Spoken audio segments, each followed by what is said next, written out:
É verdade que muitas vezes nós enfatizamos as permanências com a própria proclamação da República, falando, por exemplo, poxa, a proclamação da República foi feita no Brasil e nós temos um quadro como esse aí que você está vendo, um quadro que demonstra uma proclamação da República feita por militares, sem a intensa participação do povo.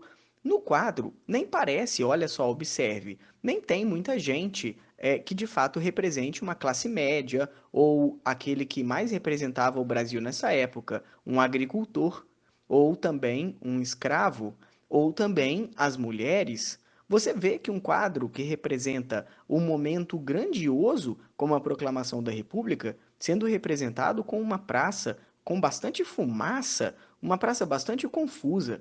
A proclamação da República certamente foi um momento bastante confuso. Por outro lado, a gente pode parar para pensar sobre as mudanças. A proclamação da República no Brasil trouxe, sim, muitas e muito importantes mudanças. Uma das mudanças foi, por exemplo, uma nova Constituição. É verdade que a partir de 1889, o Brasil, como república, ele precisava de uma nova Constituição. A Constituição é um conjunto de leis máximas que regem o país. E essa Constituição foi então forjada. Ela trouxe algumas mudanças realmente muito importantes.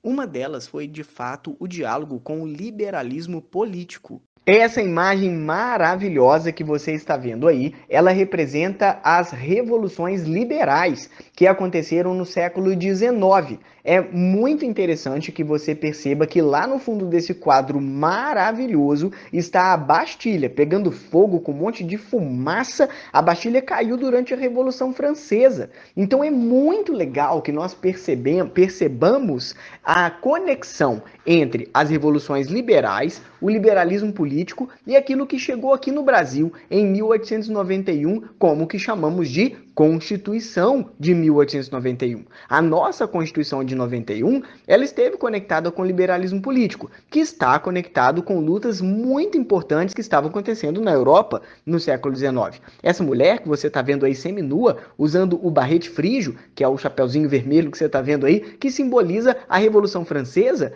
essa mulher, ela é representante da luta francesa contra o Estado absolutista e, portanto, defensora do que hoje chamamos de liberalismo político. O liberalismo político é muito diferente do econômico.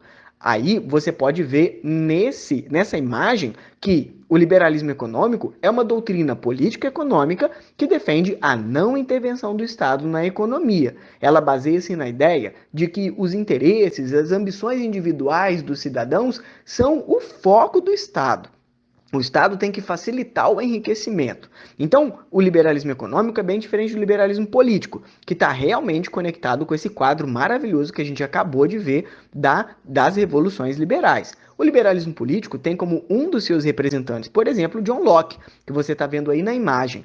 E o liberalismo político ele fala muito sobre o que hoje chamamos de direitos humanos, sobre os direitos políticos, o direito ao voto, o habeas corpus, várias conquistas que nós tivemos, inclusive desde o século XVIII, desde lá do que falavam os iluministas. Agora, a Constituição Brasileira dos Estados Unidos do Brasil, que foi então entrou em vigor em 24 de fevereiro de 1891, tem características conectadas com, sim, o liberalismo político. Vamos ver aqui algumas características dessa Constituição? Observe, a Constituição de 81 possuía 91 artigos ao todo. Ela trouxe mudanças significativas para o Brasil. Primeiramente, podemos destacar que houve uma garantia a diferentes liberdades individuais, como a liberdade de culto, então a galera podia ter a sua religião de uma maneira mais livre. Isso é uma novidade no Brasil, pessoal. Isso está conectado com o liberalismo político. O estabelecimento do habeas corpus, olha só, isso é uma inovação para o Brasil e o direito à propriedade privada estava na Constituição. Então tem uma inspiração muito forte na Constituição dos Estados Unidos. Olha só que interessante, afinal os Estados Unidos têm uma independência muito conectada com o que hoje chamamos de liberalismo político. Muito bem. Vamos agora observar mais características sobre essa Constituição de 91. Apesar de ela trazer uma conexão realmente muito grande com a ideia de liberdade, quando a gente fala liberalismo político parece uma coisa muito boa, a gente tem que tomar cuidado para não olhar a história com os olhos de mocinhos e vilões. Ah, então a Constituição é maravilhosa? Não, calma aí. Ela também era muito excludente. Veja só, a Constituição de 91 garantiu a continuidade de uma mudança estabelecida pela Lei Saraiva de 81. Então, na verdade, apesar de ser uma Constituição da Proclamação da República, ela fez continuar uma mudança que começou lá no Império. Não haveria voto censitário, ou seja, as pessoas não seriam decididas, ou seja, não seria decidido quem ia votar e quem não ia votar pela quantidade de dinheiro que você tinha, mas sim por outros critérios. Mas essa não é uma mudança necessariamente da República. Note que já tinha acontecido lá no Império. Muito bem. O documento estabeleceu o sufrágio masculino, ou seja, deixava claro que continuava no Brasil a impossibilidade de mulheres participarem da política. Isto é, todos os homens que se encaixassem nas condições indicadas, independentemente da renda, que poderiam votar. Mas quem que não podia votar? Mendigo. Mendigo não podia votar, mas o mendigo é pobre. E aí o critério é um critério que não considera a renda? Pois é, algo a se questionar. O analfabeto, caraca, quase todo mundo do Brasil era analfabeto naquela época. E os analfabetos não podiam votar. Olha que interessante. Então, aqueles que não poderiam votar, soldados de baixa patente. Então, soldados de baixa patente e religiosos vinculados a ordens que exigiam voto de obediência. Muita gente ficou excluída da possibilidade de poder votar. Então não era uma Constituição muito ampla, vamos assim dizer, no que diz respeito a esse sufrágio. Muito bem, olha para o último parágrafo. Essas exceções indicavam o interesse dos que elaboravam a Constituição.